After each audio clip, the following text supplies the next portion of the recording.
did the Texans work thing in Richmond come about? And you've been on Hard Knocks before, and even though you won't be the focal point, the cameras are going to be around, the microphones are going to be around. How do you approach? What do you tell your team about the added attention they're going to have? Yeah, well, I think Bruce, first talked to their GM once he found out that New Orleans backed out of the practice sessions. We needed somebody to practice against, so we just asked if they wanted to, and they were receptive, and they came in. And I think anytime you get an opportunity to practice against a great organization like Houston, and they're on the upswing, and they got some great personnel, great coach, and Coach O'Brien, it's going to be beneficial to all of us. You know, it's game situations. It's something we don't know is going to happen. It's unscripted plays.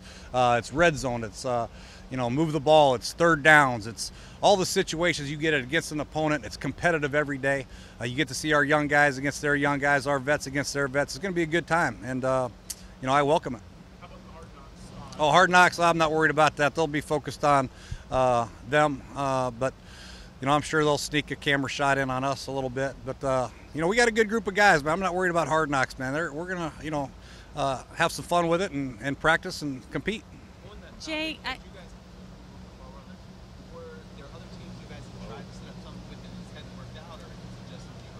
Well, last year, we played against New England practicing because we played them week 1 at home. This year we didn't have that luxury, so it's hard to get somebody to fly into Richmond. We couldn't really go anywhere else because of our commitment to, Richmond. Luckily, the Texans decided to come here. it's on the same topic.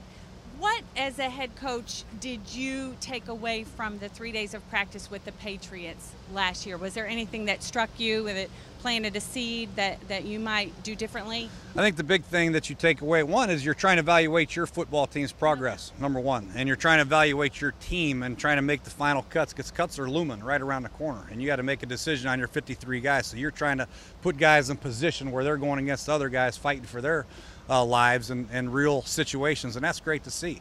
You get to see veteran players, a veteran coach who's won a lot of football games, obviously a guy that a head football coach that every football coach looks up to. You get to see how he works, which is exciting, and obviously one of the best quarterbacks of all time work. But overall, I think it was not so much we were in admiration or trying to figure out how they do things, more so we're trying to find out what we're doing, how we can do things better, and how we can make our team better.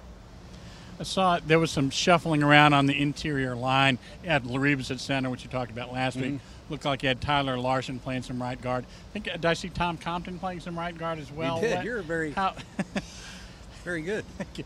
Well, how are they doing there? How are they picking things up, both they're doing mentally great. and physically? I don't want to sound overly confident or whatever, but our guys are doing extremely well, man. Offensive line, Coach Callahan's doing a good job, and it's important. You have to be versatile. When you play on game day, you play with 7 offensive linemen. You have to be able to play right guard, left guard, and center. So you have to move around. You have to practice it.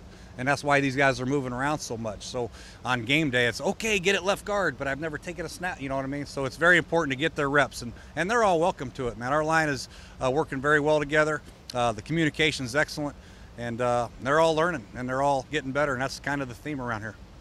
Hey, Jay, it seemed like Sean got a chance to call some plays out there today. I know it's only June, but do you have any sense of how the play calling is going to work this year, and maybe how his role changes with We're Bill very and Matt being close mentally to thinking alike, and that's the thing. When we put together a game plan and you have your third down situations, you can almost call them, together. So it's very important for us to be on the same page when we install and call plays. But, we'll both have input on game day, like we do every game. And whether he calls 50%, I call 50%, he calls 80% or 20, it doesn't matter. As long as we agree during the week, this is our plan, this is how we're going to attack, and these are the situations we're going to call certain plays. So I feel very confident in him calling plays, and obviously I feel confident in me calling plays. Does his role change a lot with Matt being here? No, not really. We're still working very closely with the quarterbacks. Matt's really working with the fundamental part of the quarterback position. And Sean's still, we're still drawing up the plays and going over the plays with the offense. But it's worked out well.